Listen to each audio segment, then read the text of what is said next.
এক দশকেরও বেশি সময় ধরে ক্যাসিনি শনি এবং তার ৮০টিরও বেশি উপগ্রহ সম্পর্কে অসংখ্য তথ্য পাঠিয়েছে। এর মধ্যে সবচেয়ে উল্লেখযোগ্য আবিষ্কার ছিল এনসেলাডাস উপগ্রহ। ক্যাসিনি দেখায় যে এনসেলাডাসের দক্ষিণ মেরু থেকে বরফ এবং গ্যাসের স্রোত মহাকাশে বিস্ফোরিত হচ্ছে। এগুলো গাইজারের মতো এবং অর্থ হলো এনসেলাডাসের পৃষ্ঠের নিচে একটি তরল পানির মহাসাগর রয়েছে। এই মহাসাগরে জৈব অণু এবং হাইড্রোথার্মাল ভেন্ট থাকতে পারে, যা জীবনের উপাদান নির্দেশ করে। কল্পনা করুন, শনির একটি ছোট্ট চাঁদে জীবনের সম্ভাবনা লুকিয়ে আছে, অদূর ভবিষ্যতের পরবর্তী কোনো আরও আধুনিক মিশনের অপেক্ষায়। ক্যাসিনি আরও আবিষ্কার করেছে শনির বিশাল অঞ্চল জুড়ে বিস্তৃত রিংসের রহস্য। এই রিংসগুলো বরফের কণা দিয়ে তৈরি এবং ক্যাসিনি দেখায় যে এগুলো গতিশীল এবং প্রতিনিয়ত নতুন নতুন কণা যোগ হচ্ছে এবং পুরনো কণা হারিয়ে যাচ্ছে।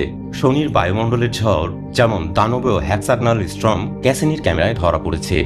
এই মিশন আমাদের শনিকে একটি সক্রিয় পরিবর্তনশীল গ্রহ হিসেবে দেখিয়েছে, যা আমরা আগে কখনো কল্পনাও করিনি।